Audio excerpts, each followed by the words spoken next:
Good afternoon, viewers out there. This is a special Lifetime Impact program meeting you from this fine frequency, FM 93.7, Flaming Voice of Hope.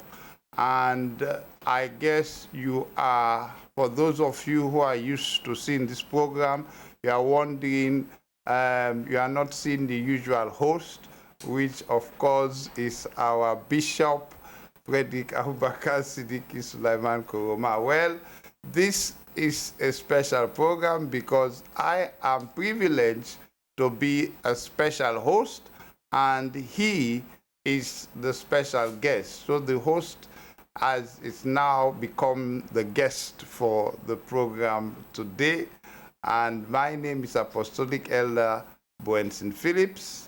And it is my honor and privilege to be able to host our Lord Bishop and for this program today, which is the 25th of January 2022. Let me first of all apologize for the late start. We should have started at 1, but there were some technical issues and they have been sorted out now. So thank you very much for your patience.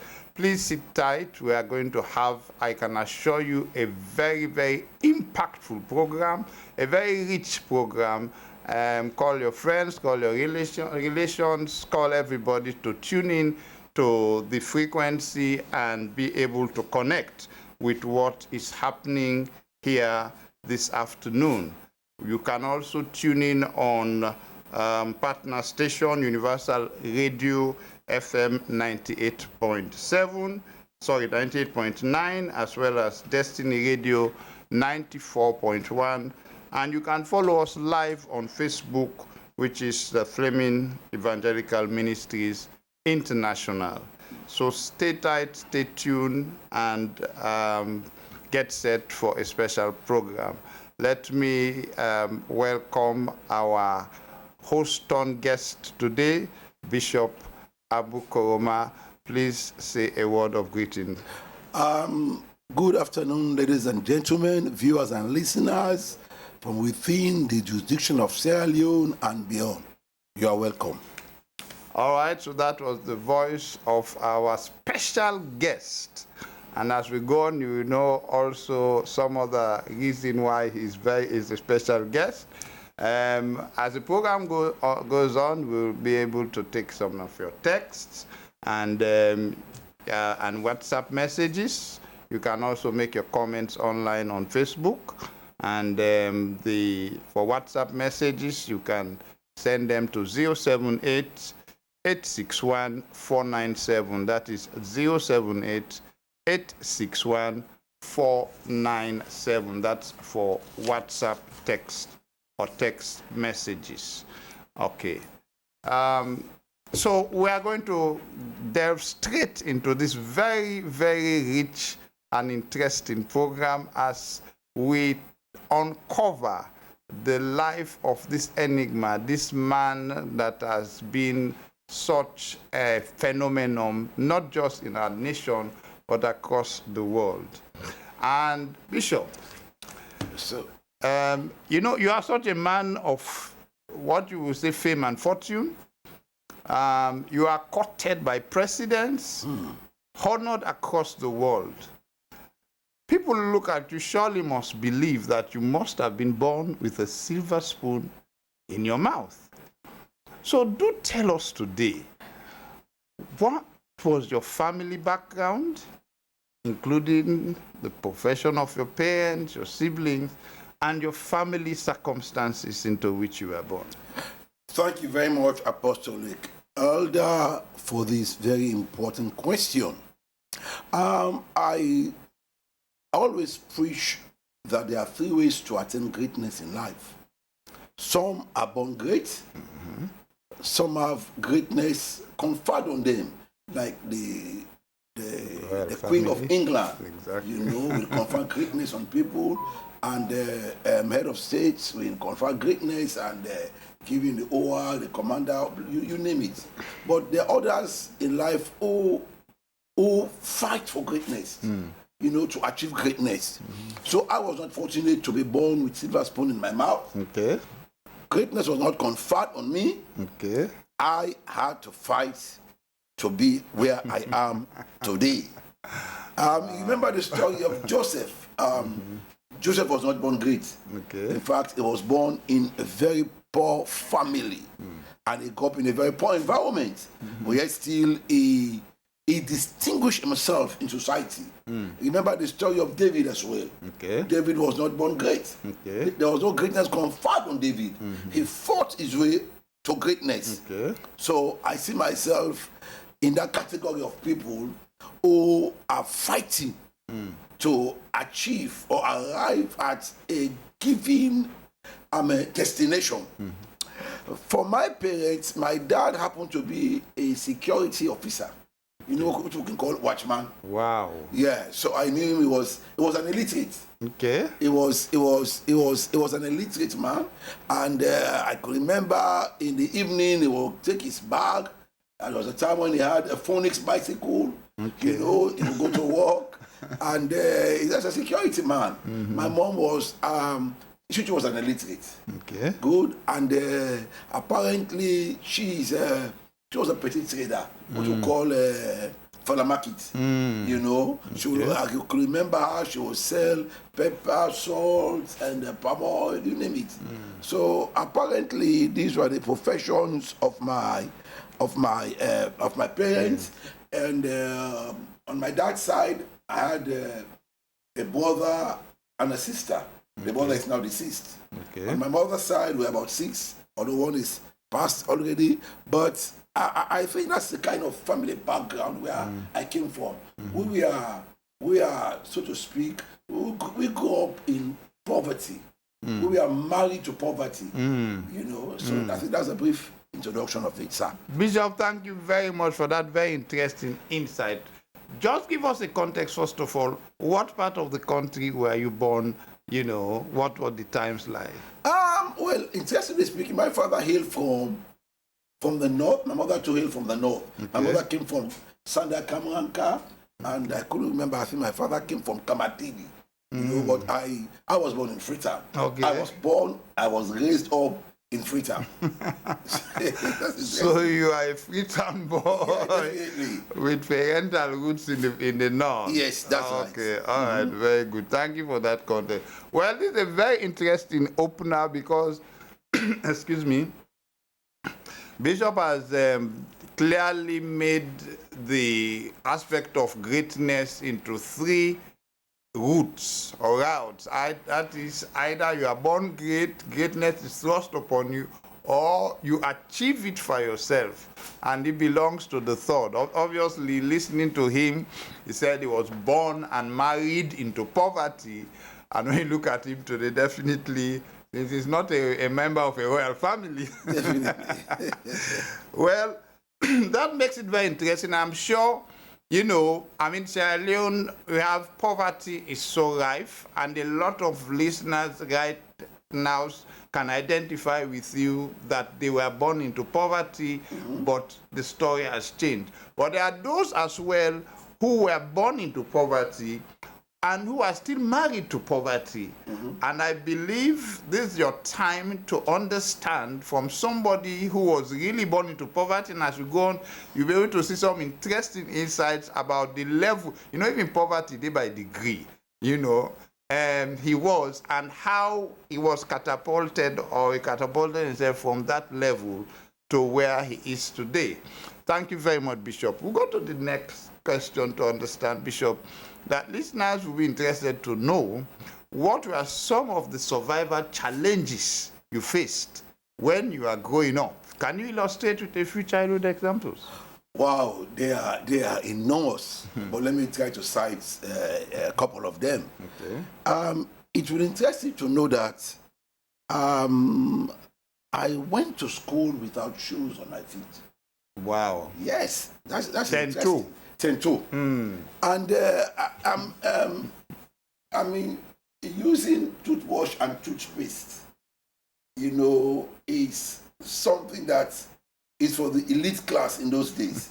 What we resorted to was using charcoal Wow. Charcoal was charcoal used on stick, wash your mouth. That was what we were accustomed to. Okay. So apparently, I grew up in poverty. You know, when now the children will ask, Mama, with the bread, with the chicken, with the fish. No. We grew up in an environment where we ate what we call cold rice, sleepover. You know, yes. and if you are fortunate to have 3 spoons, that's you're lucky. Yes, definitely. Yeah. Wow. So that's the kind of environment we grew up in, and it was not easy. I could remember there was a time when I was in class 7. Okay. I was driving home for a pen that cost 5 cents by then. Wow. My parents could not afford to buy me a pen. Wow. So it was a neighbor. When he saw me, I was crying, and he said, "You know what? Let's help him. Let's help me out," and gave me the 5 cents to buy a pen when I was in class 7. So you could understand the level of poverty that I grew up in.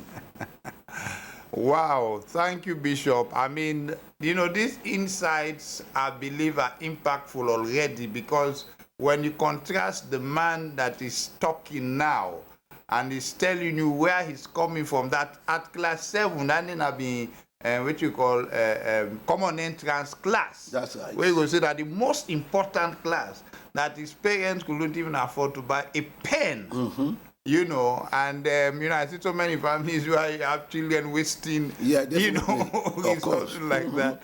Yes. So if anybody needed an excuse to stay poor, you had an excuse. Definitely. Yeah. Sure enough. Because you are crying. You know, some others today, for them glad they say, if you better say they don't drive me, I go play ball. You know, but you are crying to the point that you attracted the sympathy of a neighbor who helped you. So, I mean, it's a reflection of the fight you are talking about, that you did not just sit down and then put you in a fine school, like also Monday private school now, this, that. But even when, I mean, you had such constraints, you felt it, you demonstrated, and help came. Wow. That's right. That is very interesting. Now, Bishop, tell us your names. Abubakar Sulaiman Siddiqui. How did you get this name? That's an interesting question. My dad had 2 wives. Okay. I remember the one was called Diana Thomas. You know, the name Thomas. You know, she was a Creole. Okay. And then he married to my mom. Okay. Who was from the provinces. Okay. So there was an agreement, you know, amongst them that there are some set of us, my siblings, who will be automatically become Christians. And so they will be baptized and confirmed. So my elder brother was called Edward, you know, who is now deceased. Then you have Professor Benjamin, you know. Okay. And then you have Frances, you have Olive. So all of these 4 were Christians. Okay. So when I was born, I was the first, you know, child amongst them that the father said, well, this one will follow my religion. So he named me Abubakar Siddiqui after the prophet, the convert of the first prophet Muhammad. Okay. That was the first convert, Abubakar. So that's how I came to be called Abubakar Siddiqui. Wow. Yes. Wow. I mean, this is so interesting. I mean, first of all, I'm enjoying the democracy of your Yeah, definitely.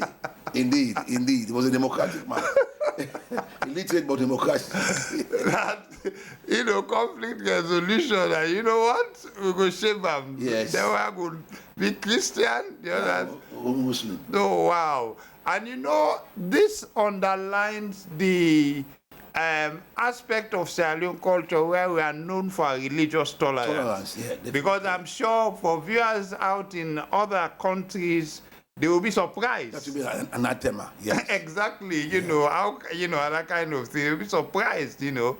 But that is one thing Sierra Leone is so unique for. That high level of religious tolerance and accommodation. And that's what we have seen. So it fell on your lot to be baptized or to be christened or to be given the names, the non-Christian, the Muslim names. And we see the interesting irony of fate, that even though the democracy fell on you to become a Muslim, here you are ending up as a bishop. This is a very interesting thing. So man proposed. What is here? All right, Bishop. These your names, Abubakar, Sulaiman, Siddiqui.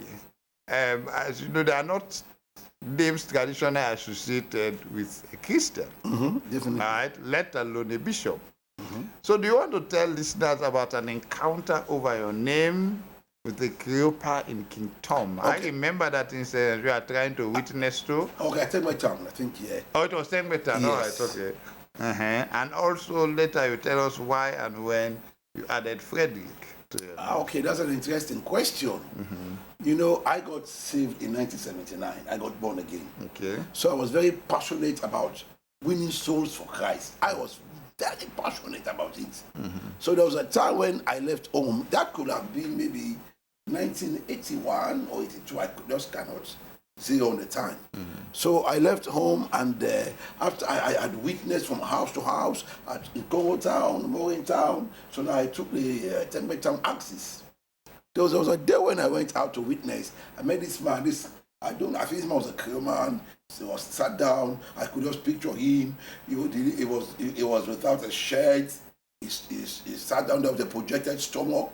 And I went to the man. I said to him, "Good afternoon, sir." He said, "Good afternoon, gentlemen. How can I help you?" I said, "Sir, I've come to share with you the gospel of Christ. That Jesus is the way, the truth, and the life." Blah blah. I said, "Okay, hold on a minute. By the way, what's your name?" And I said to him, "I'm called Abubakar Siddiqui Sulaiman." He said, "You mean you, Abubakar Siddiqui Sulaiman, want to come and tell me about Bible?" He said, "Go and look at Luke chapter 1, verse 1.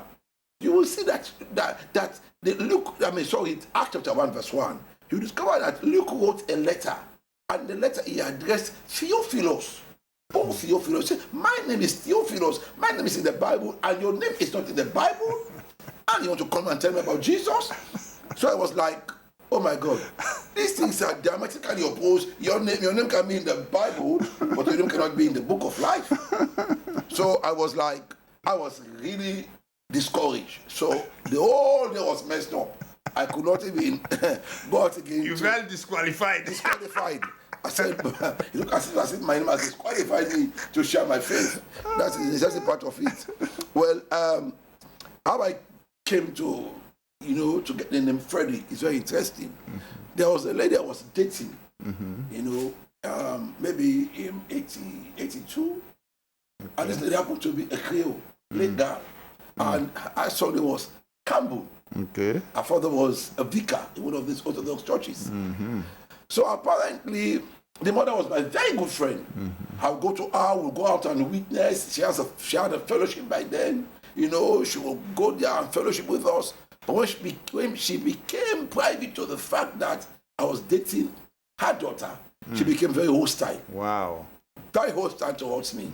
So if you mention my name at home now, you will incur hostility. So how do we beat this? So if your girl will tell her, "Mommy, I did go out, you have that name, that is a problem." So I was looking out for a name now. So I look at the thing and I say, you know what? I think Friday could be a good name. That was around 1984 or 5 or so, 5, 6. I said Friday could be a good name. So I added Friday to my name. Okay. So when she'll be at home now, and the mom will say, "Where are you going?" "Oh, I'm Brother Frederick." Mom will say, "Oh, okay, very good. Tell her I do for me." But if she mentioned Brother Abu, that would be a problem for me. So that's how I got the name Frederick added to the Abubakar Siddiqui Sulaiman. Wow, listeners and viewers, I'm sure you are having a very interesting time with our special guest in Life Impact tonight, which is Bishop F.A.S Koroma. What I am enjoying is your innovation and survival tactics. Yeah, definitely. Finding a way out. Yes. That it shows that when you want something in life, you find a way to get it. Definitely. You could have been discouraged, say, this is why I discriminate against me, I don't want. But because you wanted the girl, you found a way to gain acceptance. And I think that's a very important life principle in, making it in life. That you don't just see an obstacle and you say, well, road not the way not they not like me. I mean, a lot of people will say, the reason for my fellow, that did not like me, he does not like me, and that not like me, but, you are showing by that you really were able to, you added the name, and I'm proud and happy to say that's also my middle name, Frederick. Oh, Frederick, that's interesting. Yes, so that is interesting. Well, viewers and listeners, if you are just joining us, you are listening to the usual life impact with that from the Flaming Voice of Hope 93.7 that meets you every Tuesday from this fine frequency. And today is the 15th broadcast since the program started by the very founder himself, who is now the guest, on the 27th of July. And then the very first guest was His Lordship Bishop Jonathan Archibald Cole. That's right. He kicked off the lifetime impact, programs.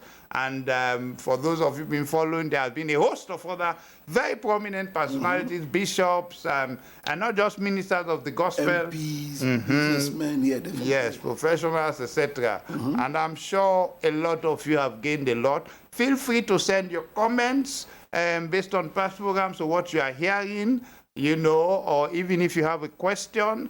Again, you can make your comments on the Facebook page, which is Flaming Evangelical Ministries International, as well as you can send WhatsApp or text messages to this number 078-861-497. That's 078-861-497. It's for only text and WhatsApp messages.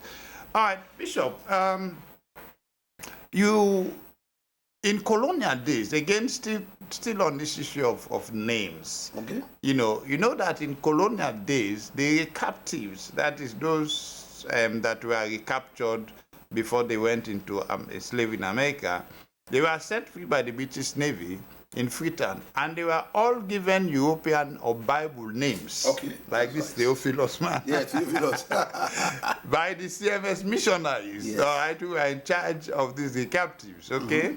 Now, this changing of African names has experienced a revival, some of us know, in recent decades, right, among Pentecostals. Okay. Apparently under the claim that African names carried curses. Okay, so we've seen a lot of people changing their names, to, Christian names or names like blessing, favor, etc. So someone may be wondering, how come you have proudly retained your local names, or especially as a bishop, even though they do not sound Christian, or as Theophilus said, they are not in the Bible? They're not in the Bible. Yes, that's an interesting question, Apostolic Elder. I'm very proud of the name Abubakar Siddiqui Sulaiman. I remember there was a state function where we were asked to intervene, and there was a crisis, and they called us up. I think there were some imams, some hajjas, some alajis on one side, Okay. and with the bishops and apostles were on the other side. Okay. So we had a discourse, and we were asked at one point in time to introduce ourselves. So the imams, they did the introduction. The Christians, they did the introduction. When it came to my turn, I told them my name is Bishop. I didn't call Frederick. Paul said I became everything to every man. I didn't have to win them. Yeah. I said, my name is Bishop Abubakar Siddiqui Sulaiman Koroma. They laughed. They were so proud of it. I said, are you? And then you became a bishop? You are the first convert of our prophet. So we laughed, we spoke, and they said, you know what? We'll invite you one day to our mosque to give a talk. So apparently there are some areas when I travel to the provinces to preach in crusades, you know, when I mention my names, people associate my name with their own religion. Yes. So I think that is why I'm very, very proud carrier of that name. Abubakar Seleki. Wow, wow. To the Greek, you are a Greek. The Yes, Romans, to the Romans I became a Roman. Well, again, that is wisdom at work, you know, and I believe it has served so well, you know, in the evangelistic cause. Thank you very much for that, Bishop. Now, Bishop, you had a big brother. You already mentioned him, who was a police officer, I believe. Yes. Apparently, he played a very crucial role in your upbringing. You want to tell listeners about that? Yes, you know, my father got sick when I entered Form 1. He was badly sick, and he passed away later on. So my mom could not afford, you know, in taking care of all my siblings. So therefore, I was sent to my brother at Rosswood Police Barracks. You know, he was yes, I think by then he was a corporal in the police force. Okay. A living room and a parlor. So could you imagine where I was sleeping on the bare floor? Wow. Yeah, with all the other kids. You know, and he taught the kids to call me uncle at the age of 12. Until they were calling me uncle. Wow. Yeah. So apparently, I remember he was striving, but things were difficult for him. I was then attending Southern Grammar School. Yes. So he will give me 7 cents in the morning. Okay. I will pay. I will just walk down to around the Klein town, and I'll pay 5 cents. I will just find a government bus, 5 cents from there to grammar school. Okay. The 2 cents I will use to buy bread and something else. Then at the age of 12 years, I had to walk from grammar school to Rosswood Police Barracks. Wow. It was a big challenge to me living with my brother. And then it's 0, 1, 0. You know what 0, 1, 0? Nothing in the morning. You after school you came, you ate, and then after that, that's it. You drink a lot of water and you go to sleep. You know, so that's how we survived by then. Okay. So that's how it was when I was with my elder brother. It was not an easy job for me at all. Because subsequently I had to lose my father. My father passed away. Okay. And then things became very difficult. Very, very hard for us. Wow. Okay. Yeah. Wow. That was in Form 1? Yes, I was in Form 1 when I was in grammar school. I went to my And how long were you with your brother? I stayed with him maybe for maybe 1 year or a couple of months. But afterwards, I think he could not afford to pay the fees. Because I wanted to ask who was paying the fees as a couple. Yes, so I could remember very well. By then it was Mr. VJ in Spain, who was the then principal of Sagron Grammar School. Right. So I was dealing out of school for school fees. Okay. So my mom, you know, summoned up the courage to go to Sagron Grammar School to speak on my behalf. Wow. And could you imagine an illiterate woman trying to speak English? So, well-educated man. So she went there and said, hey, please, I'm begging for my bobo. Please, I beg. We go pay the school fee. We had a fair money. I go try for pay. So this thing continued. It was an embarrassing situation. Okay. So I had to leave my brother's house and I came back to my mom. Okay. By then, my elder sister, Frances, was at the nursing school. Okay. You know, I think she was being given an allowance of 8 leos a month. And she sacrificed 7 leon 20 cents to pay my fees. Wow. Yes, that was a great sacrifice. That was why I publicly honored her wherever I saw her. Okay. You know, she has been of tremendous blessing. It was an input that helped to create this environment for me to attain this academic status that I've already attained in life. Wow. Yeah, that was how I survived it. Okay. Wow, what a blessing. I mean, indeed, in terms of family support, that your elder brother, even just a couple, you know, he volunteered in his one-room parlor and his other children to host you and then be giving you 7 cents. Yes. I mean, today, most people won't understand what that is. They don't understand. That's thousands. Exactly, you know. And so it was pay one way, but you had to walk back home all the way from Mauritown Grammar School to Rosswood. by clientele, wow. Every day, 5 days a week. 5 days a week. So life didn't come easy. No, it wasn't. But you took the challenge. I took the challenge, definitely. You had many reasons to quit, but you refused. You refused. Nowadays, children, just to move from St. John to PZ, if you don't give them transport, no problem. That's true. So. Yeah, they don't want to face the hardship. Yes. I mean, they haven't coming confronted with the kind of challenges. And more important, it's not even so much the challenge, it's the will to go through. It's the will to find a way.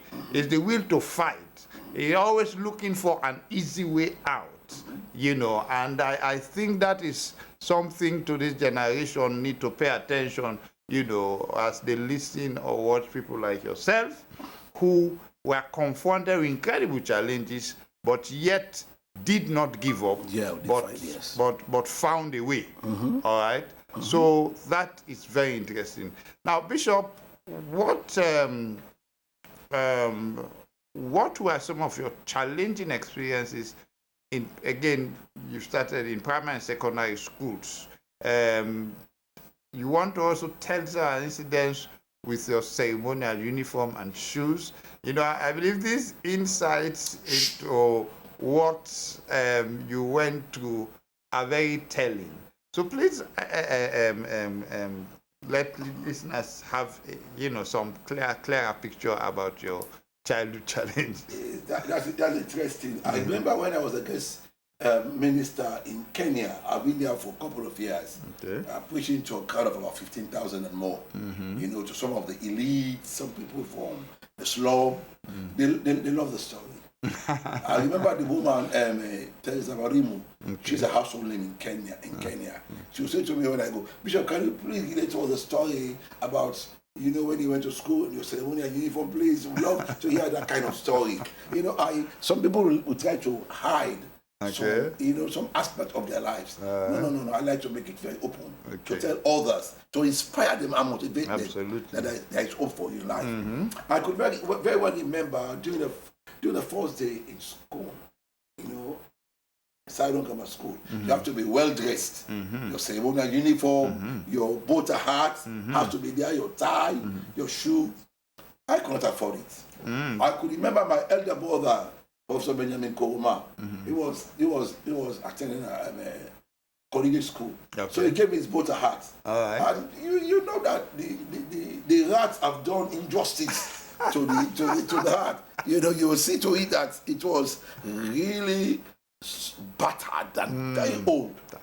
My stepmom, I didn't have jacket to wear, no coat. She went to the boutique, second hand. Yes, she got me a nice second hand jacket. The jacket was, it's like now wearing me, not to me wearing she bought me, and then it's now boiled down to what I will wear on that day to school. So my brother she had then by then a girlfriend who was fond of me. He said, well, I have a shoe. She was a police officer as well. I have a shoe, but it looks like a unisex shoe. So why can't you give him the shoe to wear? I was so happy. We frame Vaseline, we bought the shoes, proper one. They shine. You use it for them. So I wore the thing to school on that day. Come and see me now. With my shoe on, my jacket, my boater hat, my tie. After school, I think we're strolling home now. Along Invited Bible College. I could very remember that incident. It happened maybe in 1972 or 3. I don't quite remember the dates. So I had this chorus, this guy singing, just behind me.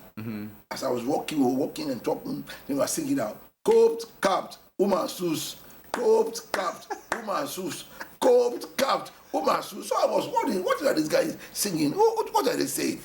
So I turned around to look at them, and they look at me and they were laughing at me. So I look at my shoe, I said, oh, this is a lady's shoe. I said, from that time, I caused poverty. Oh, God. I was wishing that the ground would just open and swallow me up. I was ashamed of myself. I was ashamed because I came from a very poor family. And these guys were laughing at me.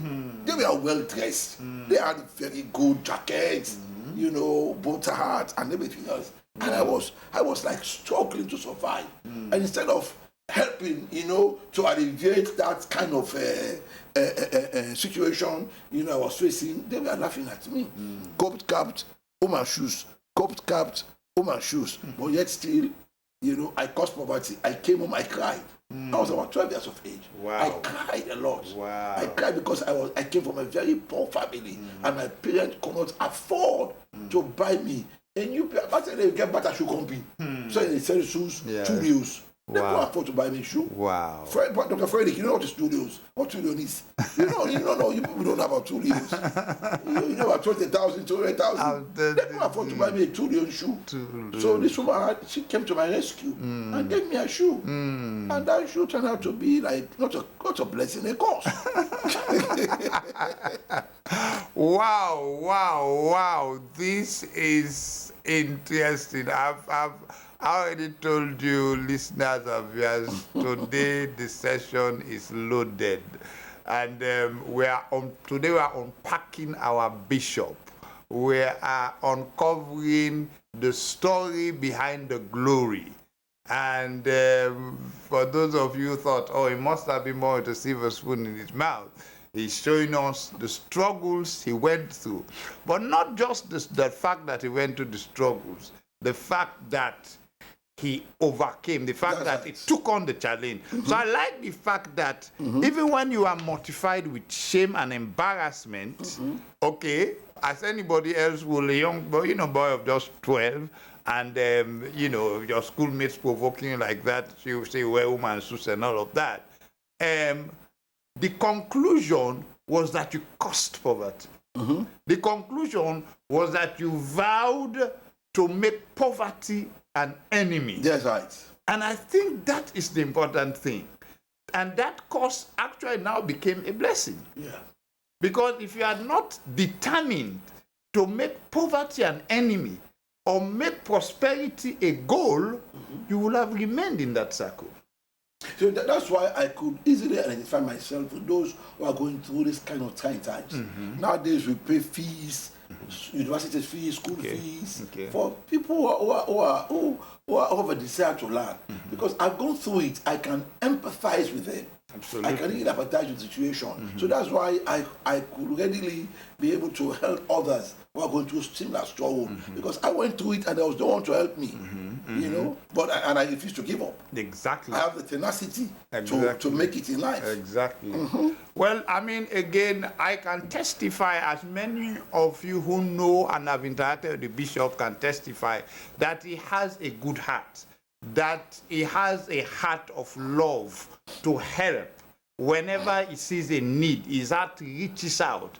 And this is the background. Like he's saying, he's gone through challenges, he's gone through excuse me, he's gone through circumstances that he has felt the pain of poverty. So you have been able to empathize with people, and you wouldn't even think, and you would just give, you know, and you don't, and one thing you're giving is not the kind of giving that you now say, okay, let's come and do photo shoot, you know, that kind of thing, because you are doing it with a heart, a genuine heart. I remember once when we were together in a vehicle, you know, and Edward was, your peer was reminding you of one, and what was he now? I think it was a welder or so, Tyler, or something. Yeah, I think it was Tyler, that he told you, he reminded you that you are the one who set him up and bought his, machine, etc. Yes. And you couldn't even remember. Yes.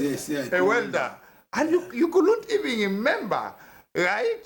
Which shows you didn't give, you understand, to, I mean, you know, you just move by the circumstances. And that is so powerful, right? So your childhood circumstances, like you said, you are married to poverty, helped you to know what people are going through. Yes, definitely. And want to, you think about yourself and say, no, I need to help and change the story. Yeah. And I believe if we give time, the countless testimony of people whose lives and stories have been changed, and I'm sure most of them you won't even remember because you give without thinking. At the moment you see a need, you just reach out. So, wow, that is so powerful, Bishop. That's so powerful. I think we have some messages. We want to just get some messages. We have messages coming in, and we have Megan Penny Timothy watching from the USA. Joseph Bangoa, Bishop, your Professor. Bishop, your biographical narrative is blowing me away. Wow. I like the invention of one of your prominent names, Frederick. This is coming from Joseph Bangoa. He's a professor in Delaware. Yeah. Wow. Welcome, sir. Elizabeth Lane. So too, Bishop have a good heart. Aisa to Veronica Sapate Abu. This season is loaded. Wow. We have Amadou Kane Kai Kamara. May God continue to bless our bishop. His spirit to give to the needy can't be quantified. We have Sebia Soiree watching from Chatham, UK. Florence Bangoa, God is awesome. Patrick, Professor Patrick Eunice Taylor, hope this is recorded so that it can be watched later. That's Professor Taylor. He's one of my converts. Yes. Okay. May Michael Kanu says, my father, I'm so proud of you, sir. Miriam Penny Timothy from the USA, good morning, says, good morning, sir. We have still messages coming in. Thank the Lord for making the way. We see that God's hand has been on your life. We give God the glory for trusting his leading. We have Aisatu Veronica Sapate Abu. Indeed, when you wanted something in life, find a way. Right? My father, I admire you greatly. How you got your name, Frederick. We have Agnes Morris watching from Dallas, Texas. Favor J. Mara, Apostle Favor J. Mara, wonderful impact in the house. He sent a message on one of the WhatsApp groups saying, I like the formation of the name Frederick. Correct. We have Eunice CC saying, may God bless you, sir. That's from England. Okay, Guy Cohen from Australia. Okay, Bimba. Australia. Okay. It's my right son. Yeah, Bimba. He said he's not just a man of God, but my daddy. That's why we put a stop to the text messages as more are coming in. Thank you very much. We'll get back to text message again. Please keep them coming in on the Facebook page, Flame International, Flame Evangelical Ministries International.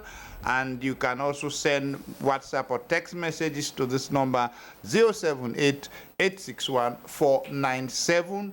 I am your special host for Lifetime Impact today, Apostolic Elder Boensin Phillips, today the 25th day of January 2022, and I have the singular honor and privilege of hosting the host today, the traditional host and the visionary of this program, Bishop Frederick Abubakar Sulaiman Siddiqui Koroma. And like we've been hearing from the text messages as promised, this is an impactful session, and there is more to come. There is more to come.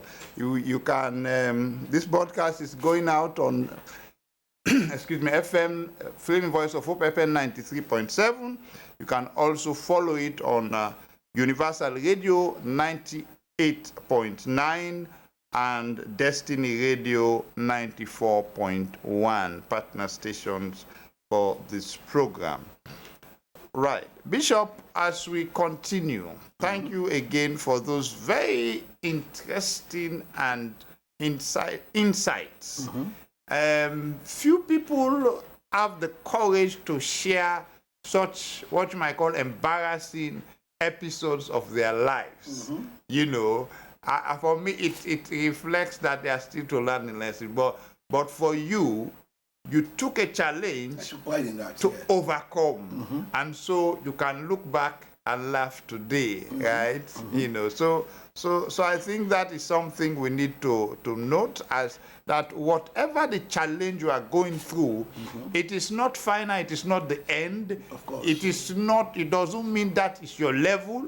You are just going through. I think what Bishop Tijek says, when you are going through hell, don't stop. That's right. Keep moving. You are not meant to stop, because it says, like the refrain in the Old Testament, it says, and it came to pass.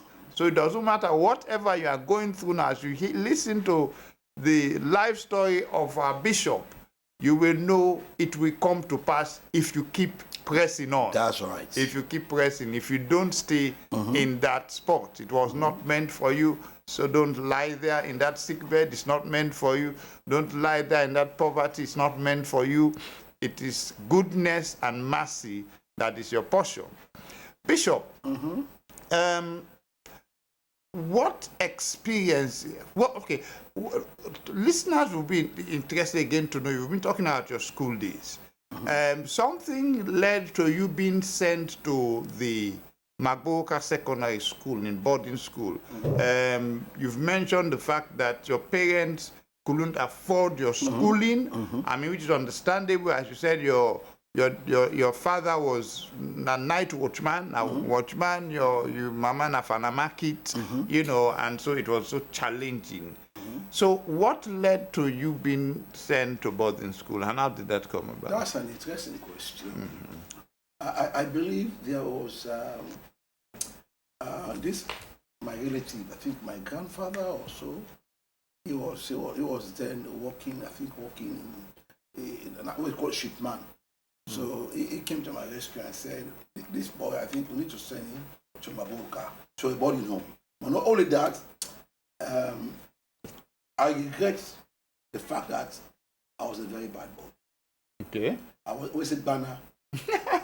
I mean, in grammar school, in class, when once we switch on from one subject to another, we'll play gamble in class. Okay. Nice. Okay. Somebody will be watching for teacher. Hey, try the gamble, don't stop. Then, at this back of this, we say golf club. There's a club down there, golf. Grammar school, or go there. I remember there was one time we went there, they did some kind of roll call, and I fell into the trap of Mr. Lashite. He was a history teacher. My goodness me.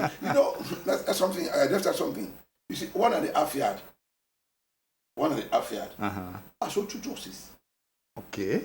So the thing touched my skirt. Wow. I went to another torches. I remember when Mr. Lashite saw to me. manage one another. And he knew everybody. F.A.S Koroma. What is that you're wearing? Is that a skirt or a trousers? But I'm leaking some flash on my waist. But I never forget that thing today. Poverty rabating. Oh God. So I was so troublesome. I joined some clique. I was smoking. So they look at it as a last resort to salvage this man from where he was going. Let's just confine him to a boarding school. So that was all of the what could I put it? Commercial incentives that allow my parents, my mom, to agree to the fact that I should be sent to Mabuka Boys Secondary School. Wow.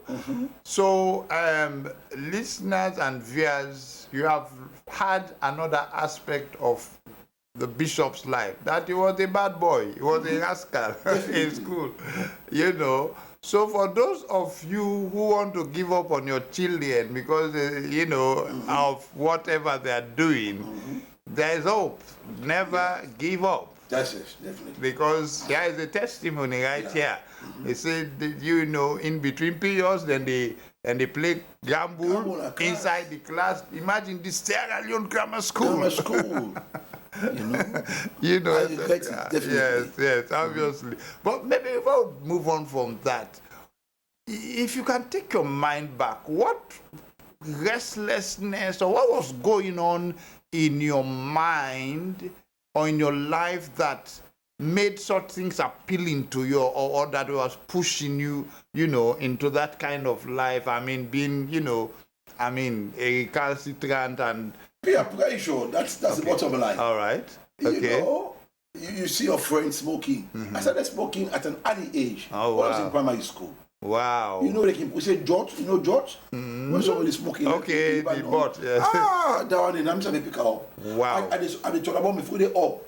They go pick out the mods. Wow. I tell you, I'm an expert wicked boy. Wow. I regret it. So this is an appeal to all young men and young women listening to me, that God has a future for you. By then, I was not introduced to the gospel. So I was going into the abyss of failure and into sin. And there was no way to rescue me. Wow. This is powerful, Bishop. It's powerful because they can see you today and realize, wow, behold, you know, to the nice brought up. No. You came from a background that, you know. So again, it reminds me of Paul. That was Saul. That's right, definitely. Yes. So again, the challenge is out there. Never give up on yourself. No. Never give up on your children. No. It doesn't matter what they do, whose kind life they live, whose kind tea they smoke, whatever it is, there is always hope. Hope, that's right. There is hope. That's We have a living testimony right here. And so that is how you got to boarding school. That's right. Which I am not sure whether boarding school today is a ready option in terms of, you know, the standards and what are available now. But you must have had your own experience. How did that change your life, if any? Did you continue? Interestingly speaking, from grammar school, when I went to Maboruka, was secondary school. At what form? I think it was from 2 or so. I was demoted. Yeah, okay. that is a tradition.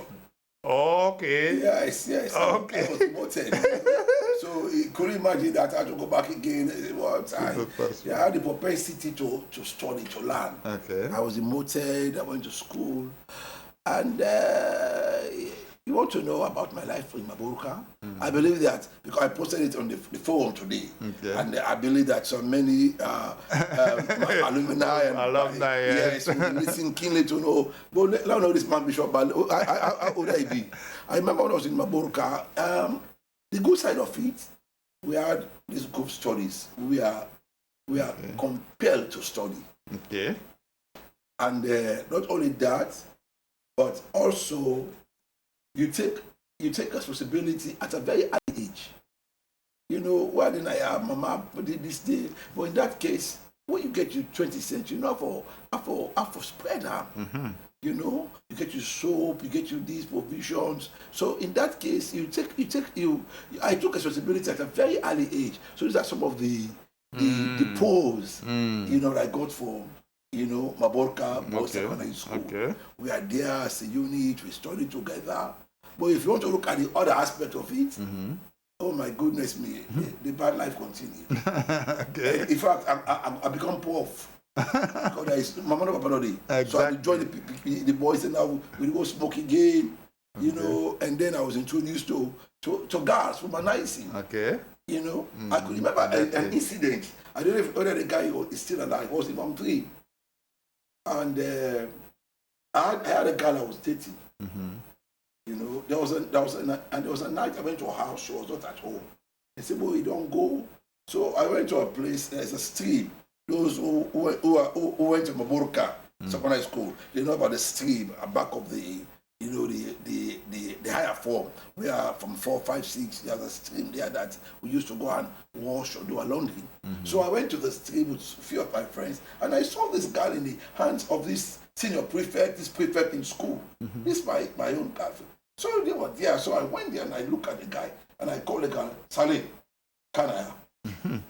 You know, interestingly, she left them.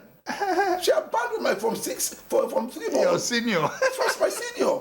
So the guys were laughing at this. At This senior. I said, oh, but I can't pick it up. Come about you. Come about you. So, no, that they had something in their mind. I was there now, and they came back to school, and they did roll call, which they're supposed to do. So, just for one man. Just for one man.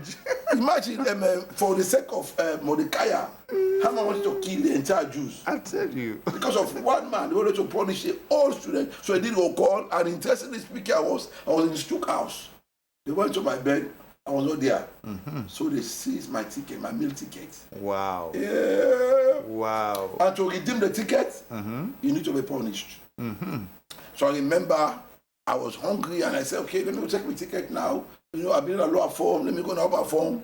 So this guys saw me coming, and they called and said, come in they come.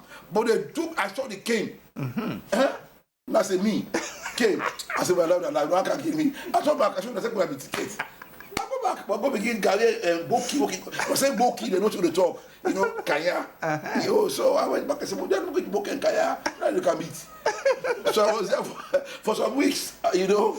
I went through that kind of, but I survived it anyway. So, right there, I remember there was a time when I was smoking. I think I was in Form 5. Okay. And this teacher, we happened to meet this teacher, actually in this, we have a field, you know.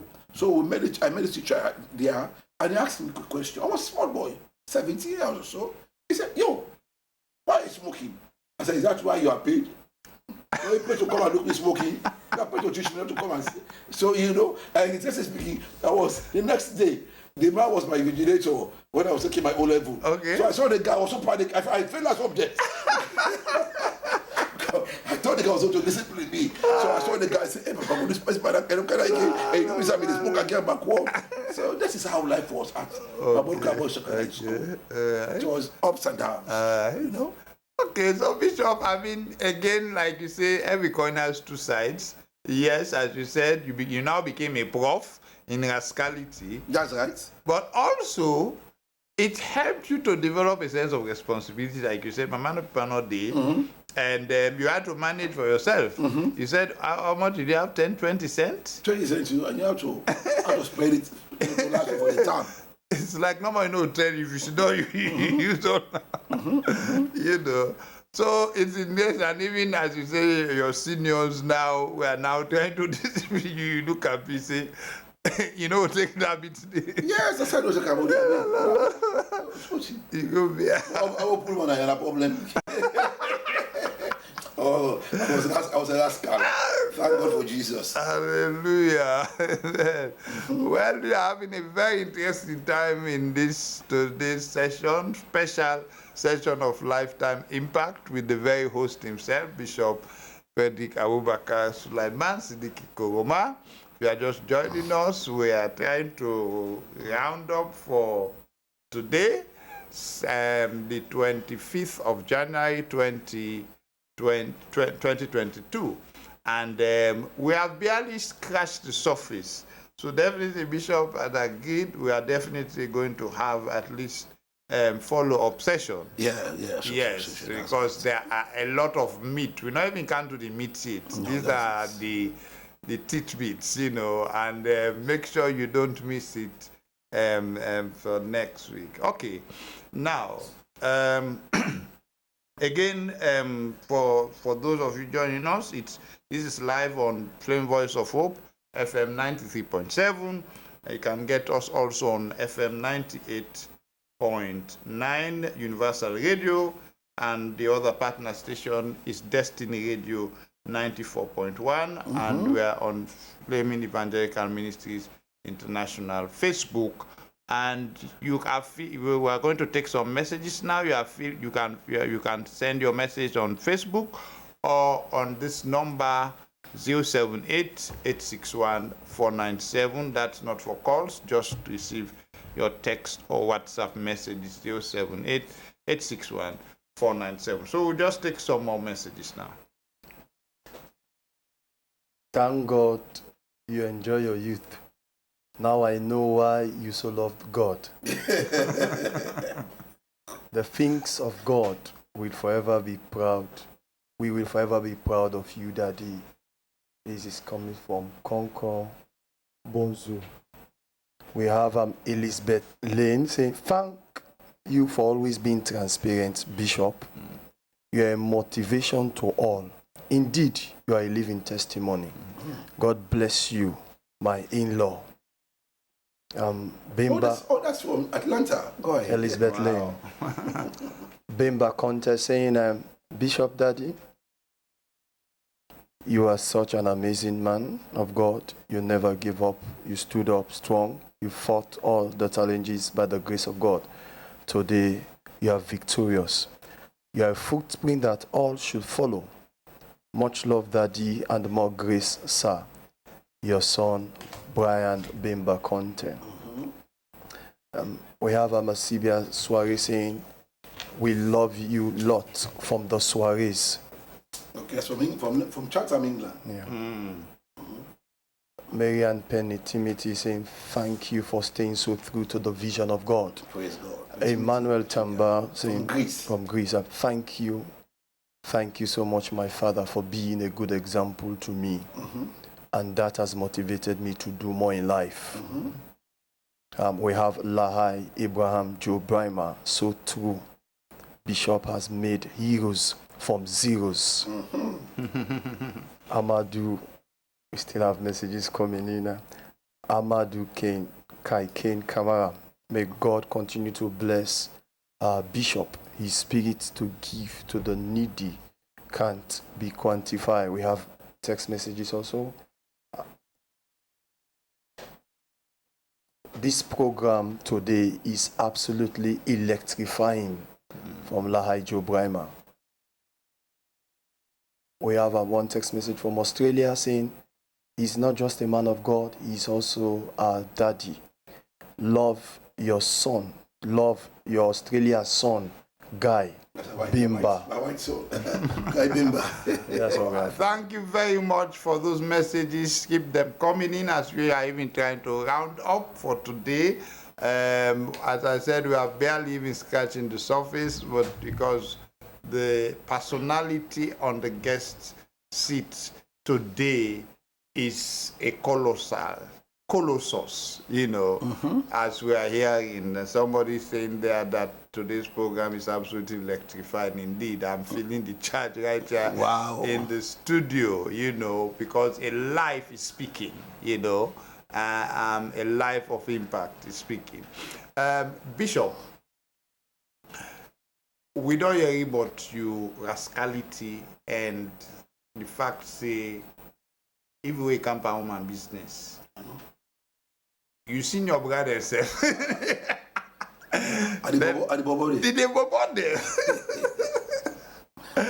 So we cannot close this first session without talking about your lifetime partner, how that came about.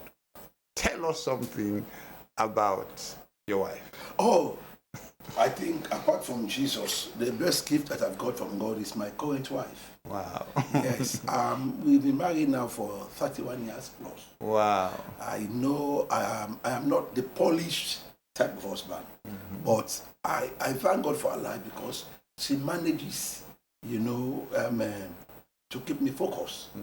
I believe, I remember when I first met with this woman, I was like, you know, I said, but it's the one for pleasing.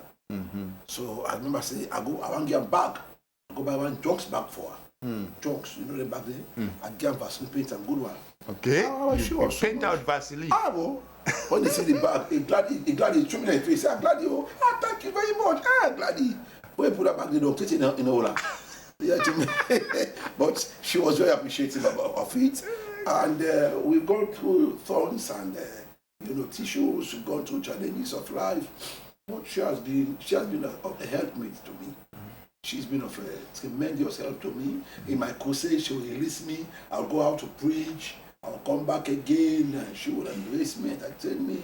She'll be there. I love my wife. I love my wife very much because she has been she's been of a blessing to me. I don't know what life will be. I've been like if I'd married somebody else. But this woman is God's helpmate for me.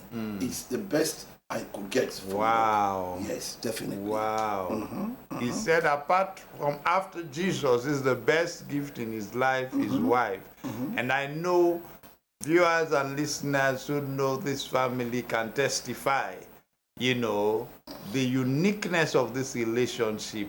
And definitely, like they say, behind every successful man, there definitely is a woman. And it is obvious that Lady Patricia Koroma is a woman of substance who has stood with you.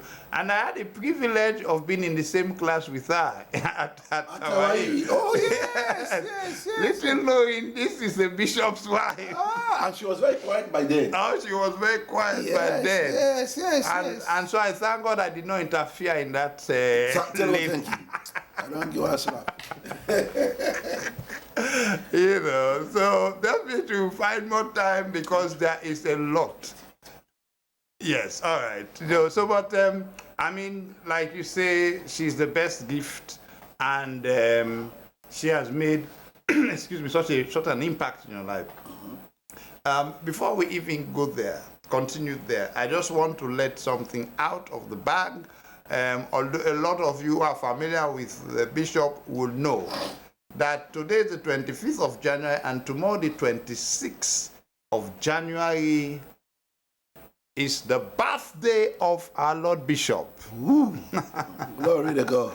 So this is like a birthday broadcast. And tomorrow he's going to be 61 or 61 years. Just a year ago, we celebrated the steady servant of God that God has seen through 60 years and still going strong. Very strong. You know, so you can keep those messages coming in as well as he gets ready to thank and celebrate the goodness of God for 61 years of his life, or such an impactful life, you know, across the nations.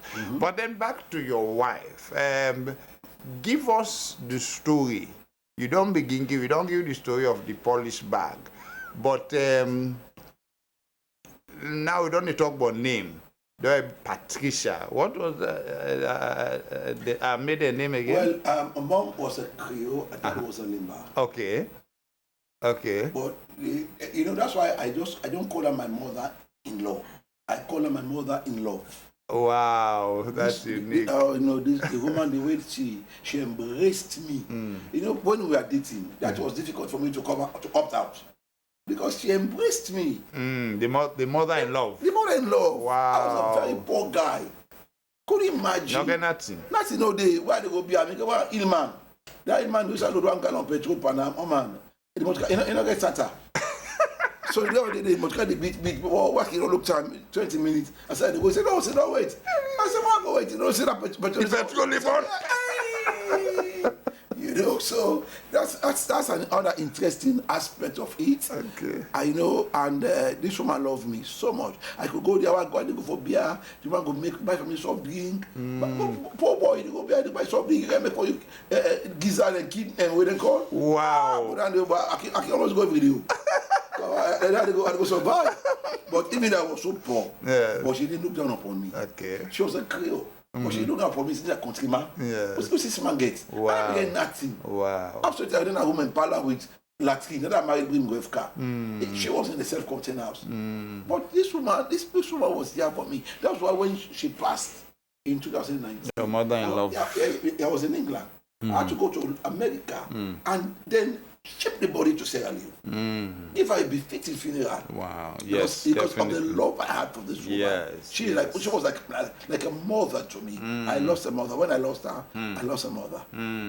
Oh, you know, if we had, you see, we could get joke, and they make say, hey, mama, when they go to complain, go after the bug, they go take your walking stick. Not me, be too. If you, I mean, pick you up from that. Come, baby, man. If I'm walking back, the ref is a old man, people like this, what they use. but she's such a fun. Oh, wow. She's such a fun. Wow. I love her. I love the family, the aunts, the niece, the cousins. They embrace me. Into the family. Okay. Today we are where we are today. Wow, wow, what a testimony indeed. So the mother-in-law plays such a crucial role. And so we have a contrast here. So for example, you had a scenario wherein an earlier mother-in-law, when the girlfriend say, me and brother Abu they go out, na anathema. Anathema. And which led to you changing your name and adding Freddie. And we say when brother Freddie they go out, But then your mother-in-law, na Creole, yes, the same Creole, yes, but yet he not look down on you. no, Yet, not to, and the way he talk, not to even like was saying tolerate you. He embrace me like a son. And interestingly speaking, the two ladies, they were called Patricia. Oh, okay. I remember when my elder one was preaching at Bethel Temple when I married my wife. He came out and said, Patricia, go Patricia car. I said, please, this man, they keep quiet. It's public. Anyway, let's go on. I think that's what people mean. Let's go with it. Wow. I mean, so I think, again, like married, in fact, let me say this. One thing I admire about you as a couple, I'm not sure I don't see any other side, that I think you do it every year.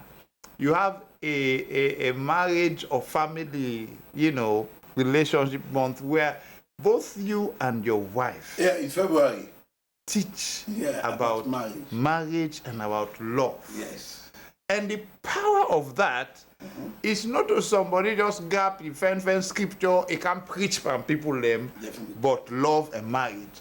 You are there, you are living examples, and everybody knows your lives are transparent. They know you love each other, and they know what you know they talk, now what you know they practice. That's right.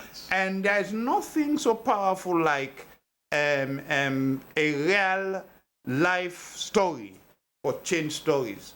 So I believe that has been such a blessing to multitudes where we can listen them. And so February is around the corner.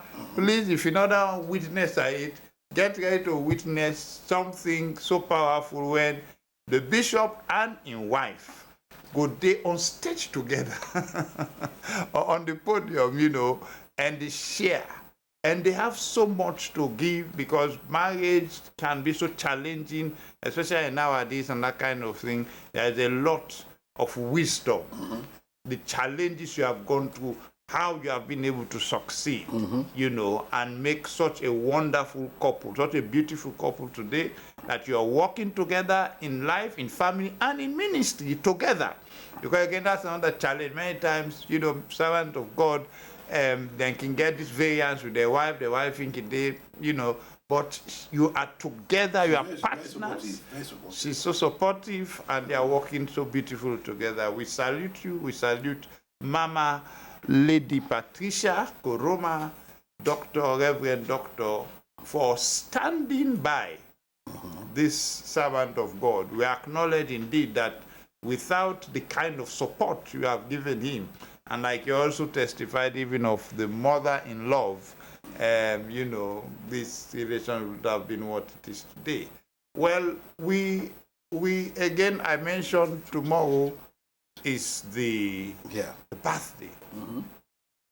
And we are really privileged and honored and thankful to God for having spared his life to see 60 plus 1 years. Now, so Bishop, since tomorrow, you are attaining this enviable age, and yet, one amazing thing that in spite of your age, you are still healthy and strong.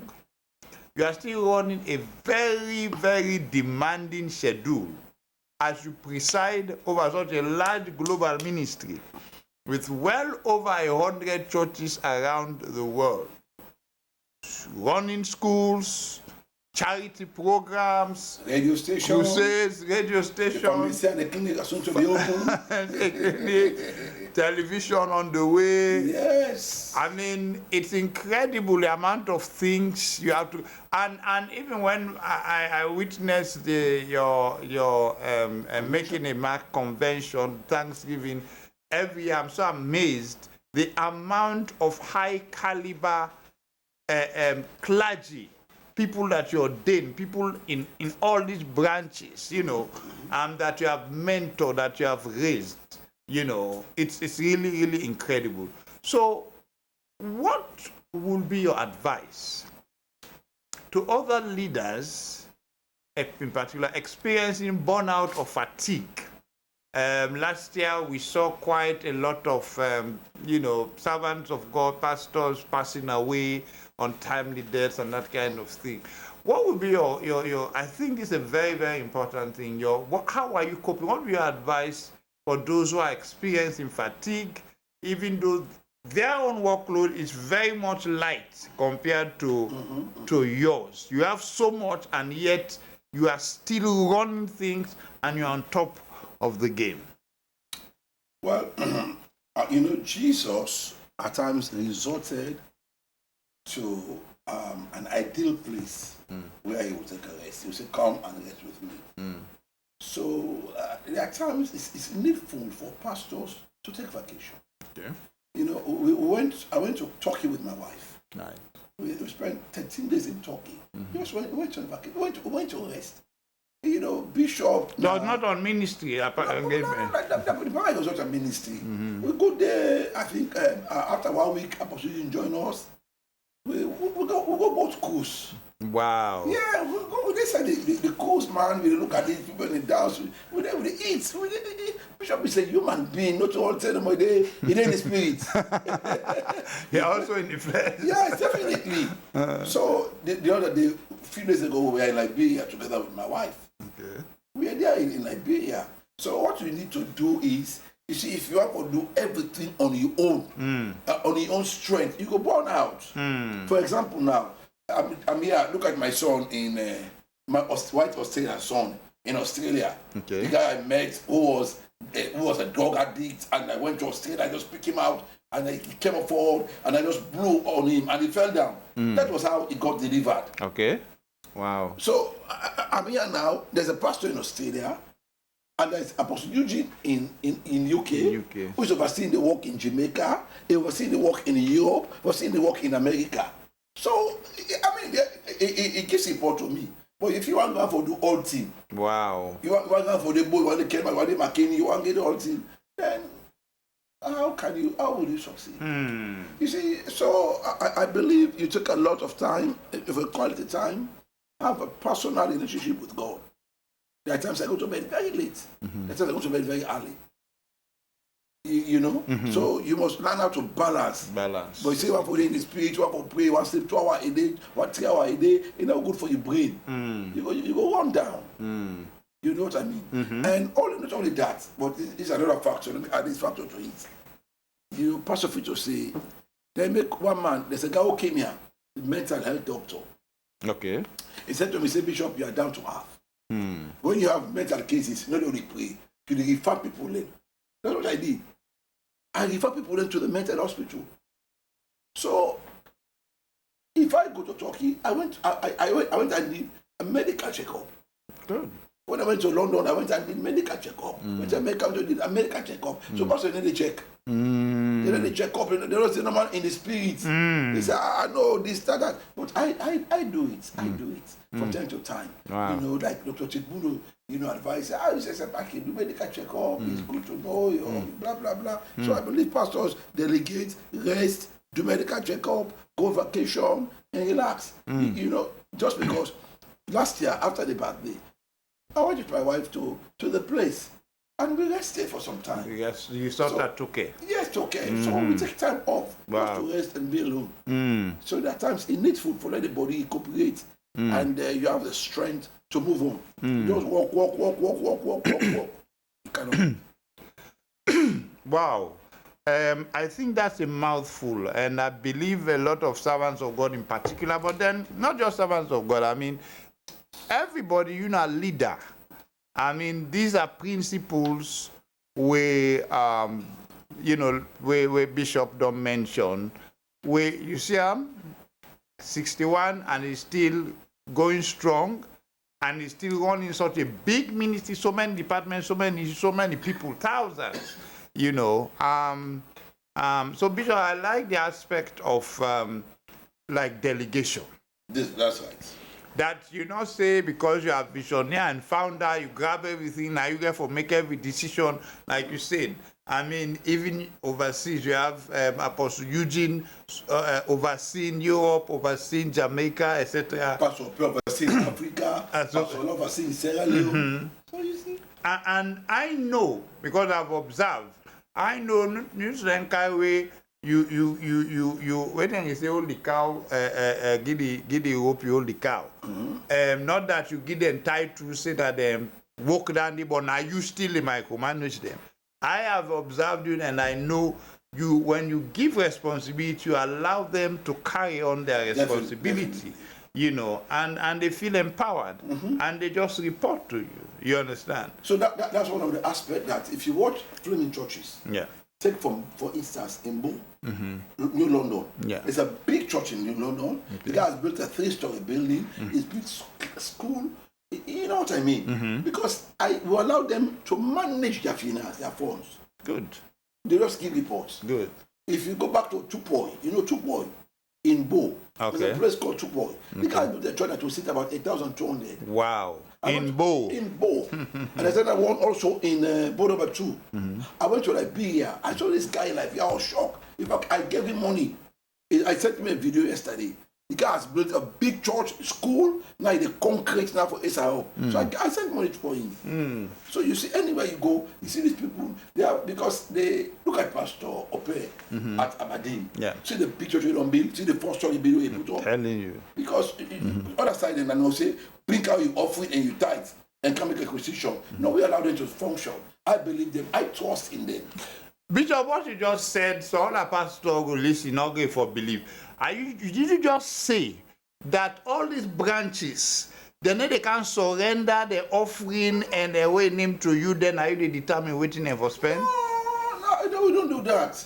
We don't do that. They all know if you go for Rutai, if you go to Kono, they are all put on building Kailahun. We have building in Kailahun. Every Pastor Godrich, Hamilton, more in town, Beach Road, Banlane. So they all manage their forms. The only thing in December, you send your book, we check your book, and then we advise you. So at times, look at Grafton. We went to Grafton yesterday. Okay. Grafton has a big church that will take about 700 people. Wow. So they have a challenge now in Grafton. So we have to send money for them, and I even went there yesterday to see what they are doing now. To salvage you know. Yes, so we allow them to operate independently, you know, independently, use their funds to enhance the work. And where they need help, like in Tupoi, we send money for them. Wow. Wow, that is powerful. I believe this is evolutionary for some pastors who are experiencing fatigue. Maybe you are the kind that believes every branch now you for day you get for know what they happen, you get for collect everything, etc. You know, this is a powerful principle. We empower others, and it's the principle of delegation in Exodus, I believe, where Jethro advised Moses, you know, that the thing that you're doing is not good. That now you want all the people into line from morning they wait for see you. As if now you no more God you talk to. And he said, distribute, lay your hands, pass the Spirit upon elders, you know. And that's how the work was easy on Moses. That he say, I'm sure that is why at 120, he say his eyesight not dim, in strength not weak. He was still strong and vibrant, you know. Because it was leading millions. It was leading millions. So, indeed, don't put a lead on your leadership by saying, because Namina the founder or head, therefore you have to. I think it's about raising men. And Bishop, this approach is, I believe, is also, I can confirm that's the same approach that a servant of God like Bishop David Oyedepo adopts. In as much as if the headquarter ministry has enough resources to build churches wherever, it just empowers men. He believes so much in training, and he empowers them, and he sends them forth, and they go and they establish, they do likewise. Yeah, you multiply yourself in people. That's what you see them go. You commend them where they need to be commended. Okay. Where they need to be advised, you advise them. Advice. And by that, your work becomes so easy for you. So easy, exactly. They want to go Kono, they want to go Kailahun, and then they want to go Moyamba, and then they want to go Hutai. All the work they go on there. Absolutely. You see what I mean? Absolutely. Yeah, I just develop a WhatsApp group where I communicate my thought to them, communicate what I want to communicate to them. So that is it. Wow. Well, listeners and viewers, we are trying to close now. We have such a loaded program, but we'll be able to continue. We are going to take our last set of messages and try to round up. Mariana Penny Fimiti, happy blessed birthday to you from us. We love you. In Virginia, yeah. She's still emphasizing. She's talking about Lady Pat. She's really a true wife and a sister, faithful and strong. From one bedroom to a house today. So they know about me. The husband we are going together. We are calling the hospital to evangelize. Cottage. Wow. Look where he has brought you. Amen. United say, Bishop, you are so special. May God bring us more people like you in this world. Thanks for your kindness. Mohammed Kamara from Italy, our pastor from Italy, saying, wow, happy birthday in advance to our daddy. Emmanuel Tamba saying, happy birthday in advance, my father. Arnold Coker, that the bishop, sir, you really went through the crucibles of life, and now today we are so proud of having you as our spiritual father. Indeed, you have a great story to tell, and we thank God we are enjoying the glory. Emmanuel Tamba is saying, indeed, Lady Pat is a blessing to my father, the bishop, and to my family too. And we end the text message. Wow, thank you so much for those who have taken the time to send in messages by Facebook or by text and been a part of this very, very special program. Today has been, today, the 25th of January, I have had the privilege to be the host, Apostle Labuensi Phillips, of the very host of this program, Visionaire, His Grace Bishop Dr. Frederick Abubakar Sulaiman Siddiqui Koroma, who today has taken the seat of the guest. And I believe, as promised at the start, we have had a sumptuous feast of lifetime impact from this key servant of God, not only in Sierra Leone, but across the nation. And I believe we'll be able to carry on in the subsequent programs to unravel the story behind the glory that we see today. I'm going to give him an opportunity for one last final word to close this program and look forward maybe to the next program. Thank you very much, Apostolic Elder. I've really enjoyed the questions that you put across to me, and we look forward to subsequent programs. Ladies and gentlemen, boys and girls, this is my final word to you. Don't give up in life, because quitters never win, winners never quit. You know, you should have that inclination, you should have that drive, that propensity for excellence. You must have a vision, a focus. Even though the beginning is small, your latter end shall greatly increase. Absolutely. I'm coming from a very, very humble beginning. Very humble beginning. Today, look at this radio station that we own, and look at all what we are doing today across the world. You know, just because I had the tenacity not to give up. I had the drive that if others who are not extraordinary, they get 2 years, they get 1 more, they get 2 years, 2 foot, they can make it up, I could also make it up. I could. So I defy all the odds. Yeah, maybe subsequent interview, you hear about my days, my struggle at Fobe College for 4 years.